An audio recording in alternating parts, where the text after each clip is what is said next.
कभी सोचा है कि हमारे इस ब्रह्मांड के अलावा और भी ब्रह्मांड हो सकते हैं? मतलब ढेर सारे।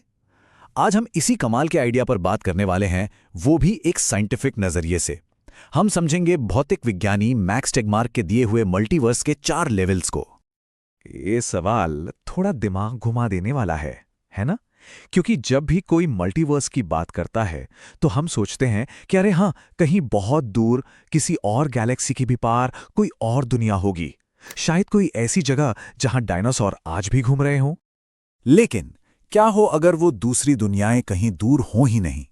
सोचिए, अगर वो यहीं हों, ठीक हमारे आसपास, हमारी ही दुनिया से जुड़ी हुई, और हमें इसका एहसास तक ना हो। चलिए इसी हैरान कर देने वाली पॉसिबिलिटी को थोड़ा और करीब से देखते हैं। तो आखिर ये सब शुरू कहाँ से होता है? देखिए, इस पूरी थ्योरी को समझने के लिए हमें सबसे पहले एक बुनियादी बात को मानना होगा, और वो ये है कि हमारा ब्रह्मांड अनंत है, लिमिटेड नहीं बल्कि इन्फिनिट। और मजे की बात यह है कि यह सिर्फ एक ख्याली पुलाव नहीं है, हमारे पास इसके सबूत भी हैं।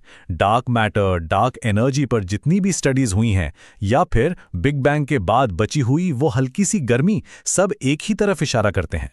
जब साइंटिस्ट ने एक फाइनाइट यानी सीमित यूनिवर्स के मॉडल में फिजिक्स के नियम फिट करने की कोशिश की ना, तो कुछ भी मैच नहीं हुआ। सारी कैलकुलेशंस एक इन्फिनिट यूनिवर्स के आइडिया को ही सपोर्ट करती हैं। तो सबसे जरूरी बात क्या हुई?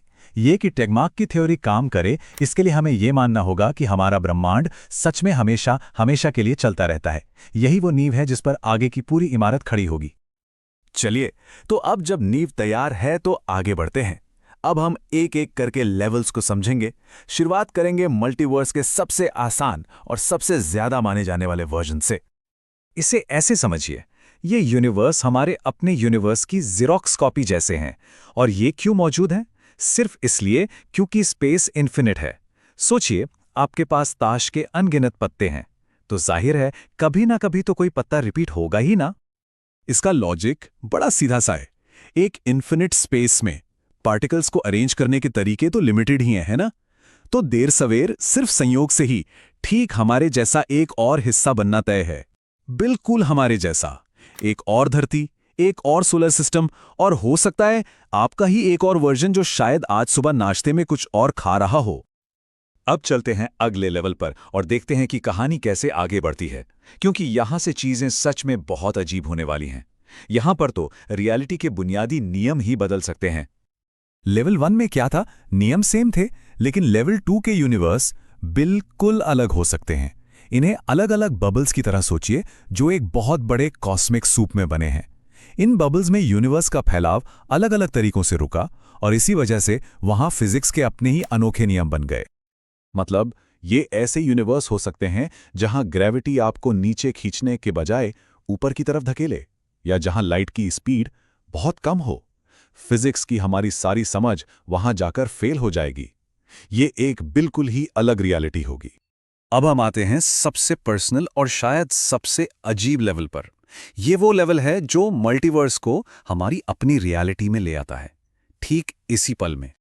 इस लेवल को समझने के लिए चलिए एक बहुत ही सिंपल रोजमर्रा के चुनाव को देखते हैं।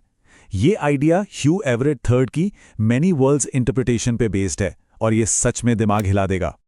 इस आइडिया के मुताबिक जब भी क्वांटम लेवल पर कोई फैसला होता है, और ऐसा हर सेकंड होता रहता है, तो यूनिवर्स स्प्लिट हो जाता है, 2 हिस्सों में बढ़ जाता है।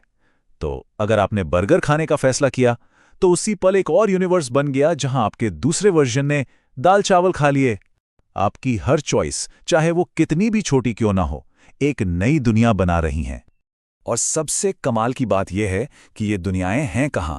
ये कहीं दूर स्पेस में नहीं है।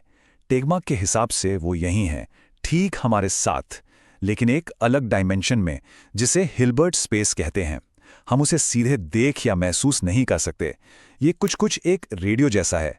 सारे स्टेशन एक ही वक्त पर हवा में मौजूद हैं, पर आप एक बार में सिर्फ एक ही सुन सकते हैं। और अब आते हैं आखिरी और सबसे एब्स्ट्रैक्ट लेवल पर। ये वो आइडिया है जो कहता है कि रियलिटी खुद एक मैथमेटिकल स्ट्रक्चर है। तैयार हो जाइए, क्योंकि यहां बातें वाकई बहुत गहरी होने वाली हैं। स्क्रीन पर ये बाइनरी कोड देखिए। ये सिर्फ 0 और 1 की एक लाइन है, लेकिन ये सिर्फ रैंडम नंबर्स नहीं है, इसका एक मतलब है। एक कंप्यूटर के लिए ये कोड सिर्फ एप्पल शब्द को दिखाता नहीं है, ये कोड ही एप्पल है। यही वो इन्फॉर्मेशन है जो उसे डिफाइन करती है। ठीक इसी तरह ये थ्योरी कहती है कि हमारी ये फिजिकल दुनिया असल में एक गहरी मैथमेटिकल रियलिटी का ही एक रूप है।